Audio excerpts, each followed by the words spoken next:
So you want to build a house. Welcome to the podcast by Statera Homes. I'm Scott Daly, and I'm here with my host, Jacki Kowaleski. What's going on?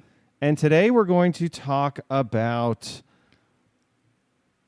new houses. Well, that's shocking. Sure and that's are. kind of every day, isn't it? Yeah. Right. It is, People but I are like it. Oh, again? Thanks. Thanks. Next. Skip. No, don't skip this episode. We have a lot of informative things to talk to you about. So we're going to talk through the actual process, what to expect maybe. We couldn't really come up with a good title for this. So whatever it's titled in the app that you're listening at, that came later. Yeah. But basically we're going to say, here's what to expect. Here are the steps of construction. Here's how to understand. And so this is almost like you've decided you're going to build a new house. And so this is sort of managing those expectations of the experience through when you are deciding until you actually move in. Right. I Right? think people have a general idea on how a house is built, but there's still a lot of mystery to it. And, high stakes, large investment. You want to know what's going on. Right. So I think this episode's going to be really helpful for most people. Very informative. And to kick it all off, we need to start off with this idea of trust. Okay? So lesson number 1, trust your builder. Okay? And so this is the story that goes. So I recently went on a vacation to Cabo San Lucas, Mexico, with my wife. And we had a lot of fun. It's very sunny there. And it's a good chance to just get away. But my wife and I have different ideas about things to do. My wife loves adventure. And I'm more the guy that likes to read adventurous books. Nerd. Kind of a nerd, kind of a homebody. And my wife is like, let's get out and do fun things. And I'm like, let's not. Right? So we have this tension. And then then you take the other thing is, I like to go fishing. I'm not any good at it. I don't seem to go catching very often, but I go fishing. And That's interesting. It is interesting because I have found that getting a fish to bite whatever you're trying to get them to bite is hard. Okay. At least for me. Someone's laughing right now because they're very good at fishing and I'm very not. Yeah. Anyway, so we cut these deals. So we're in Cabo, and I said Cabo is very famous for their fishing, but there's a lot of things to do. It's a huge tourist destination, and so we bargained. So we did 2 things that were fun, kind of off the resort property where we were staying. Is we went fishing, deep sea fishing, which I thought was a lot of fun. We also went on one of these high ropes zip line courses. Ooh, see, that's where it's at. That is a great place to die. Did you? I did not, Okay. but I contemplated my death the entire time. What a great couple hours. Right? So I am terrified of heights. Okay. Just hate that. I mean, Great. being 5 feet off the ground, I'm panicking. Perfect activity for you. Perfect. And my wife Right. knows this, and she cares not a whit. That's great. That is great. And so we went and we go. And so interestingly enough, the reason how this is any relevant is when you are on a high ropes course zip line, you are in a relatively intense situation where you need to put your faith in somebody else, right? I'm counting on that nice young lady or that nice young man that is whipping around and undoing and redoing carabiners at an uncomfortably fast pace, right? Because they do that all day. Well, I'm not there all day, and I'm just looking down. And I know that the acceleration rate of gravity in a vacuum, and I'm looking at the space and realizing that, they're going to clean me up with a sponge if this doesn't go well. Right. And so I think that to me is an issue. And so I manage my fear. I manage to get through all this. And one of the ways I do it is I just am scared. But the other way is you kind of trust that, hey, these people know what they're talking about. They know what they're doing, and I'm going to have to trust them. I'm just going to have to trust that these people are going to do the right thing, and that at the end of this, I'm going to get back on the bus, Right. margarita in hand, and go back to my resort in largely the same condition whereupon I left. So Well, you made it because you're here. I made it, and it was not as awful. My wife likes to mock me, because they'll give you like 2 ways you can go. Like, so there's the gutsy way on this next obstacle, and then there's the wimpy way, but they don't, and so she'll be like, you don't have to do the cool one, that I'm gonna do. Exactly. That's exactly how that. And so then I'm doing it, and then I'm even more scared because I guess I'm more afraid of looking like a wimp than I am of heights. Gosh, pride is such a stupid thing. That's a hard thing. So, but there's a level of trust, and so this is a funny self-deprecating story to basically. The first thing, before we start talking about the process, and we're going to zoom through all that, is, look, you need to trust your builder. Because I would say there's 3 things you have to understand about building a new house. 1, it is complex. 2, it is expensive. And 3, it is imperfect. Mm-hmm. And that's a really just honest look. First of all, it's complex because there's a lot of different things that have to happen to a structure for it to go from a vacant lot to a finished house you can move into. Mm-hmm. It's expensive. If you've been pricing out houses, new construction is expensive. We're hundreds of thousands of dollars is going to get spent building your house. And the second thing is imperfect. It's done by people. People aren't perfect. And the way you manage those 3 realities of new home building in kind of an umbrella sense, I would say, is you trust your builder. So you trust them that they have the experience to do a complex manufacturing process, that they have the experience to manage that expensive process from start to finish, and 3, that even if they have to confront their own imperfections in the house, that you trust them to come back and deal with them, because there is warranty. Warranty's a thing. You think, I'm going to move into my house and it's done. I'm never going to talk to my builder again. It's probably not the case. So you're in this relationship. There's a lot of money. There's a lot of pressure. And I think for people, there's a lot of stress because they don't know what should be going on in their house. And so you go out, so your house is under construction, and you go out there and you look at some stuff and you don't really know what you're looking at, and you don't really know if what you're looking at is what you should be looking at.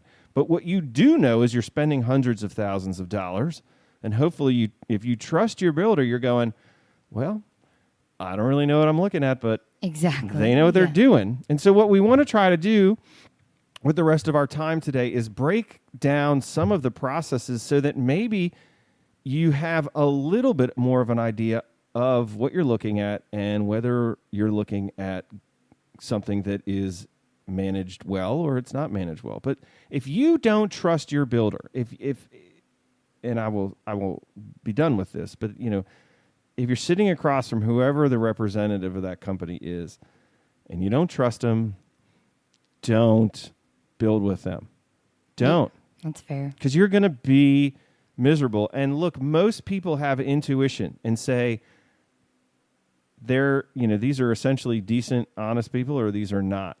And home building's like everything else. There's great, honest people that know what they're talking about, and there's crooks, because that's every business. And this business isn't any different. And if you have the gut that says, hey, I'm sitting across from something that ain't right, walk away.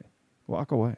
So, okay, so let's start talking through the process. And so Jacki's got a big list. I do. And she's going to try to keep me on message. Right. Well, I'm excited because this is sort of an exercise for me, too. So I'm going to learn a little bit as well. Hopefully. We're all learning together. We're all learning together. New construction with Jacki. Here we go. I like that. Let's change it. No? As long as we can keep the cartoon you that you love. You can call it whatever you want. Moving on. Moving on. All right, we're going to start with structure. Or I guess maybe we should talk about we're breaking down structure, systems, finishes, and commissioning. Right. So we kind of took the process in 4 very large categories. Yes, and they will all make sense to you soon, hopefully. Right. So let's talk about the structure. Site prep. So the first thing that's going to happen is you have a lot. You're going to build a house that's going to go on a piece of ground. Hope so. That if it's wooded, it's going to get cleared. If it's Okay. not wooded, it's going to get prepped so you can put a foundation on it. There are going to be stormwater controls that are put in, usually silt fence around the property so that there's no runoff, nothing damages the environment. An entrance so you can get at the property with construction equipment. These are the first steps that you're going to see in starting the building process. Right. So, Okay, so just see like little stakes and stuff in the Little ground. stakes, that's right. We need English for people. The surveyor is going to come out and Yeah. stake out where to put the house. Got and it. So, and then you're going to have to get the lot in such a way that construction equipment can get on it and get off of it, et cetera, et cetera. Okay. So once they get that all done, then they have to excavate. Right. So typically, you're going to dig the place where the foundation goes. The foundation ultimately has to reach below the grade so that your foundation sits on solid soil that can support it, and that is going to sit below the frost line. So How far down is that? Or does that depend? in Sussex County, the bottom of your foundation is generally going to sit at least 18 inches below the grade, more or Okay. less. So how long does it take to dig a hole? Usually like that can be done in a day or two. Now, if Oh. you have a basement, it can take a little longer than that because you're digging deeper into the ground. You have to take dirt. Okay. The dirt you might be able to keep it on the lot. You might have to take it away because there's nowhere to store it. Okay. When you put the foundation in, does it have to go in relatively quickly after the hole is dug? Typically, yes, because you have this open hole in the ground. You don't want it to. Right. Okay. It can be a safety hazard because it's a big hole in the ground and it's dangerous, but it can also cave back in under if there's rain or something like that. So yeah, you generally set it up to dig it and then put the foundation in kind of back to back. Back to back. Okay. And so when you say put the foundation in, right? So you're going to put in a what's called a footer, and the footer is the bottom of the foundation, and it is what contacts the ground. It's what holds up the entire house. On top of that is going to be a foundation wall, which can be made of concrete block. It can be poured concrete. It depends on the type of foundation. And so that is generally what the outside walls of the house sits on, where most of the weight. And then there's interior parts of the foundation that hold up parts of the load, and that can be put in. Sometimes those are steel posts. Sometimes those are concrete piers. what do you mean inside parts? Like in the perimeter? In the perimeter of the outside walls. Yes. Okay. Got Yes. it. And what is the footer made of? The footer is usually poured concrete with steel reinforced that they call rebar in it. Okay. And so that helps keep the concrete together. It helps spread out the weight. So that is generally poured in as concrete and allowed to harden. And then you either bring a poured wall, which is more poured concrete with rebar inside the walls, or you bring concrete block, which can also have rebar. Or is one well. better than the other? Not necessarily, unless you're dealing with a basement. I don't know anybody that builds basements out of concrete block. It would take a long time, and there's just a lot of seams. There's a lot of potential for leaks. So generally in Delaware, if you're going to see a basement, it's going to be done with a poured wall. So a lot of crawl spaces can be done with either shorter poured walls or done with concrete block. We do concrete block because we think it makes the walls more square. But that's a whole other podcast. Okay. So moving No, on. this is great. Okay, framing. Right. So after the foundation is in and then it's backfilled, they bring in the dirt against the walls so it kind of sits where you want it. And then they're going to start to actually build what most people think is the house, which generally speaking is built out of wood. Wait, when you say backfilled, sorry. I'm sorry. So they dug this hole. The hole Yeah. is a little bit bigger than the foundation, so you can fit the foundation in the hole. Okay. Well, then you have to come back and fill. Oh, okay. You just between push the dirt back. Push the dirt back in or bring the dirt back in. Okay. And so that Backfill. it's called backfill. You fill back in, you backfill. Got the vocabulary. Gotcha. So then you're going to start framing the house, and this is going to be wood walls. Sometimes the wood walls are built on site. Sometimes they are built in a factory, which is called panelization. They are brought in, and your house is framed up. And this is when a house starts to take the look of a house. You start they're framing out room sizes. They're framing out the exterior walls, the garage walls. All these things, and then ultimately as they go up, they'll get to the roof. And a lot of builders around here use a trussed roof, which is a engineered roof system that is designed by a structural engineer, and it comes out and it is installed. Some people still will create a roof that is framed on site, which is just different ways that the roof is done. And by the time the framing's done, it then has sheathing put on it. So they put sheathing on the outside walls that creates the outer wall of the house and on the roof, which Right. The sheathing is the plywood looking. it's the things. plywood looking stuff. It's called OSB in most Thank cases, you. oriented strand board. Okay. So they're putting those boards Right. up on the framing. And so the rough frame, the shape of the house, by the time framing is done, is there. You can see it. Okay. And the rough dimensions of all the rooms are there, and it's all just in wood studs, so you can still kind of walk through the walls and see through the walls and all that, but it's all there. I have questions. Yeah. Okay. Is there a better choice when it comes to panelized construction, panelized framing, and stick-built framing? Well, we would say that we think stick-built is better. The reality is stick-built's slower. So if your house is being stick framed on site, it's going to take a little bit longer. The other reality is, again, we go back to the imperfect, is your foundation is not going to be exactly 100% to the 1/10 of an inch the size that it is on the plans. But if you panelize, you're going to build to the plans. And those are not necessarily going to be with the 1/10 of an inch either. When you stick frame a house, they're going to actually stick frame off of the actual foundation that's in the ground and the plans. When you panelize a house, it is all off the plans. And so whatever is not 100% right in the foundation can be an issue. And so ultimately, if your house is panelized, it's going to go up quicker, and that has its advantages and disadvantages. We think a little more time at Statera is not wasted in making sure that it is done per your actual house and not just per the plans. Okay. And then also, are there different types or grades or levels of OSB? There are. Does Most it matter? People, well, yes and no. So your subfloor is where it kind of matters. So your subfloor is what everyone calls the plywood that sits on your floor joists, but sits under your finished flooring. So you can't, when your house is done, you can't see the subfloor, but when it's framed, you can. And this is usually 3/4 of an inch thick, more or less.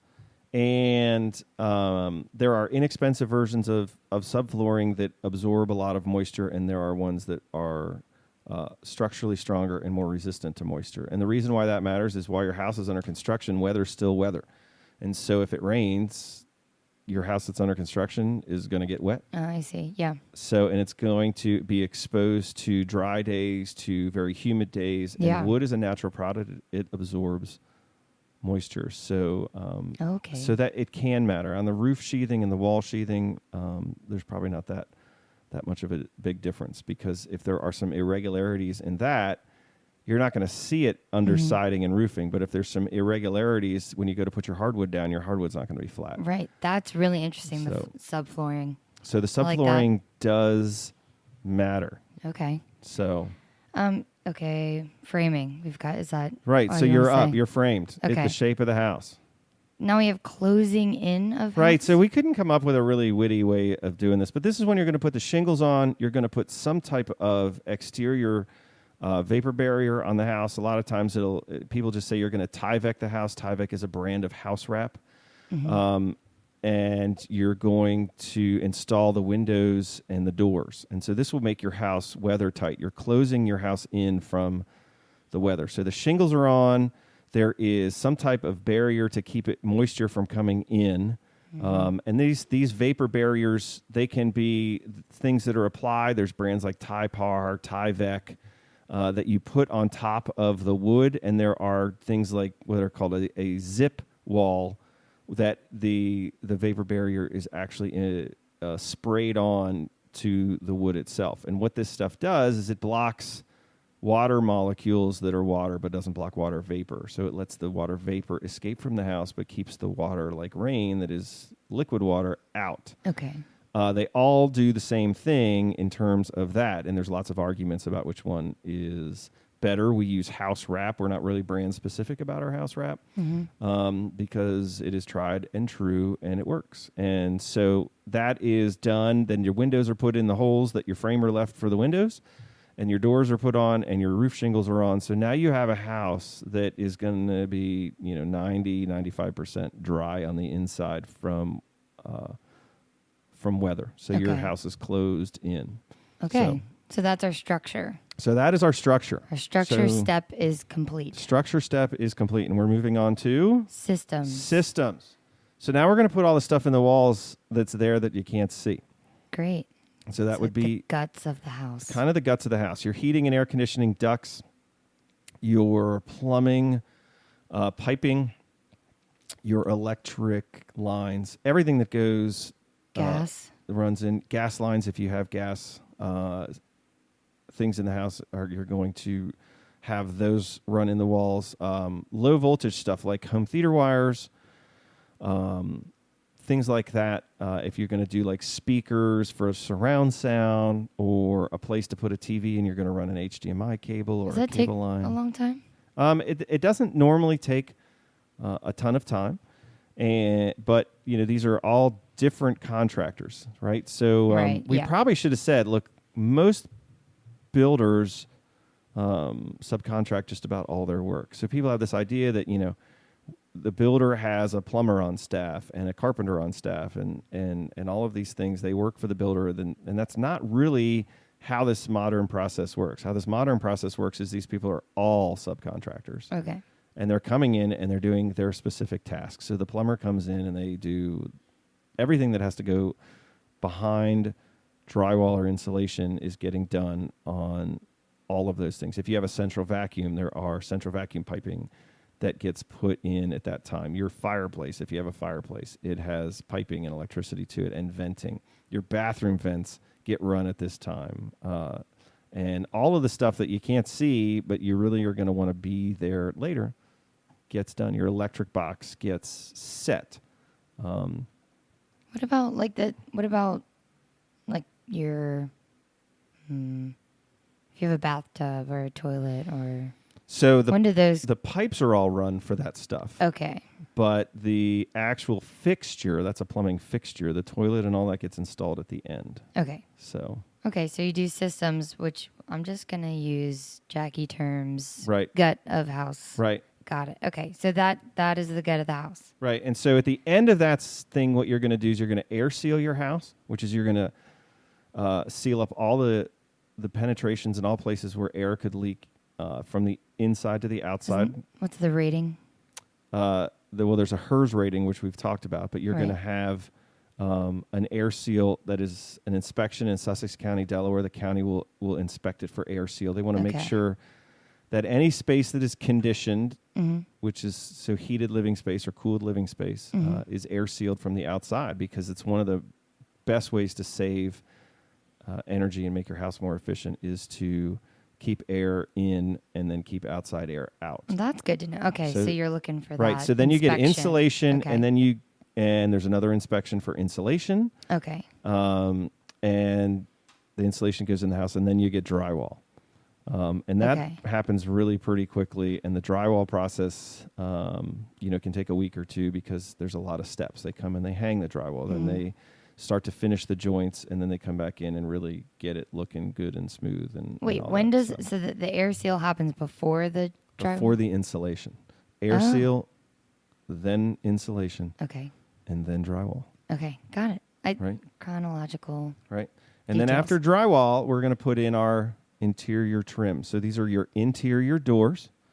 These are like baseboard, crown molding, window trim, anything. Wait, is that finishes? That's finishes. This is the start of the stuff you're going to see. Okay, so now the drywall's on. So drywall is in systems, or are you just what is that gray area? Those three we just named? Okay. Right.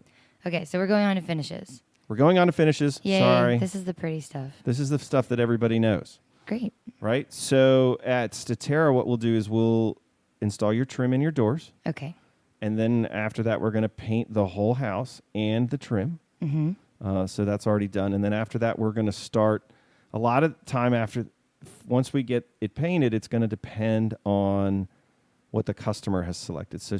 So in very rough terms, you're going to have your flooring installed, you're going to have your kitchen installed, then you're going to have your countertops installed. And once your countertops are in, then we're going to come in and we're going to finish all of the electric and the plumbing. So that's your flooring's in, your countertops are in.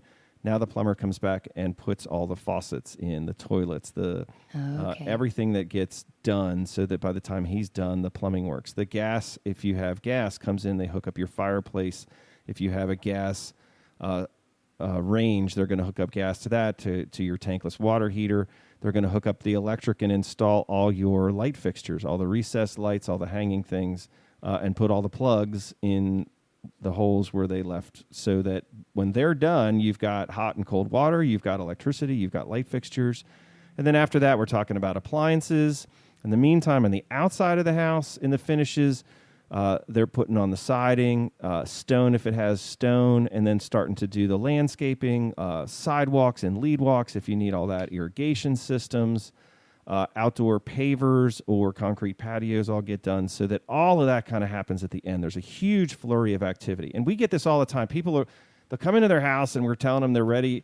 Their house is going to be ready in a month. And they look around and they think, well, the kitchen is done, but there's no countertops and there's no electricity and there's no HVAC. And they're like, you're not going to be done in a month. And we're like, no, we're going to be done in a month, because all of these things just kind of show up at the end. Right. And that's what happens. And it's always kind of a scramble at the end. And that's a lot of builders. And so the amount of work that people can get done in a house is usually shocking to the people that are actually buying the house towards the end, because everybody shows up at the end and does their thing. And so you go, in a day, you go from a house that has no toilets and no faucets to a house that has all of its toilets and its faucets, and it has working hot and cold water in a day. Mm-hmm. And people are just thinking, well, it takes me 4 hours to change out a faucet in my house. Right. It's like, yeah, you don't do that every day. Yeah. Do you? Well, there's such an emotional aspect to right. I need my house done. Right. And I want them to take their time. And so, done correctly and done. Right. Yeah. And so, we have customers that alternatively say, hey, you need to build my house faster. And then, hey, you're building it too fast, because then I feel like it's not going to be good. Right. Well, the building process isn't linear. That's one thing I've learned. It is not linear, and it is imperfect. There's probably 100 different men and women that are going through your house from start to finish by the time it's done. So those people are that is quite an amount of orchestration that has to go on, and the things have to get done right. And so that goes back to trusting your builder. But I think you now kind of have an outline, and now we're done. Do we do commissioning? No, and so that's what we're getting to, right? So then what in Statera we call the commissioning process. And what that is, hey, you're going to move in. Mm-hmm. You might find some stuff that still needs to be corrected, and we have a warranty department. And so it goes back to that same thing. You have to trust the builder, because your relationship with the builder does not end when they hand you the keys. There's warranties, and the warranties should have been a factor in how your decision to use that builder. Mm-hmm. But also there's going to be stuff. There's a doorknob that was loose. There is, a place where the paint isn't quite right. There are things that happen. There are regular manufacturing things. You can get a bum hot water heater, and that's the fun of buying a new house, is when you move into it and you have a bum hot water heater. You make a phone call and somebody comes in and makes it work, and they don't send you a bill. Mm-hmm. And that's part of what you're paying for, is you're paying for new and new that works. So that commissioning process with us, we continue in a relationship for up to a year, making sure that that things are done right, that are to people's satisfactions. And look, there's limitations on that. We have a very long warranty manual that everybody has in this business, and so you have to read that, because that's what gets followed. But it goes back to you have to know when you're moving into your house that is not the end of your relationship. Right, and you have to know that the builder's going to be there. The builder's going to come back and own it, because the builder's imperfect. And so if you're saying, I don't want anything done wrong on my house, well, of course you don't. Like, who does? Builder doesn't either. Right, the builder doesn't. The builder doesn't want to come back, but it's the nature of having 100 imperfect people come in and out and try to do their jobs. So if 97 of those people do their job perfectly, you have 3 problems. Right. Which you may or may not discover before you move in, right? We're going to run the dishwasher and make sure the dishwasher works, but we're not going to run the dishwasher with dirty dishes, right? Because we don't have dirty dishes in your house. You're going to have to run the dishwasher, and if there's an issue, then you're going to have to let us know. You have to fix it. And so, yeah, and the right builder is going to talk about that up front and say, here's our warranty process and here's our warranty. Mm-hmm. And the builder that doesn't have that is one I would be really careful about, because they're imperfect too. And if they don't have a plan for commissioning, then they don't have a plan for dealing with reality. Mm-hmm. Okay. And that's, we like to deal in reality. So, yes. Right? Yeah. So there you go. So now you've got You just have an idea. That's How is so this nice. supposed to go, right? Well, yeah. I know it doesn't sound crazy technical, but it gives you a little peace of mind. That's right. Makes you just a little educated. And so, so another myth would be like, sometimes you're going to walk up to your house and nothing's being done that day. There's nobody there. Mm-hmm. And that's, oh my God, there's no one at my job. Right. And I would want to know why first. Keep calm. Keep calm, because you trust the builder, right? The builder needs your house to be done just like you do. They make money selling finished houses. Correct. So that's a thing. So that's just make sure you trust that person. So. Yeah. Great. Good job. So that's a lot of information. That was a lot. A little bit of a fire hose type of a podcast. I think we keep doing that. We keep fire hosing. Fire hosing. Probably. So this is the So You Want to Build a House podcast. I'm Scott Daly. And I'm Jacki Kowaleski. We hope you have a great day.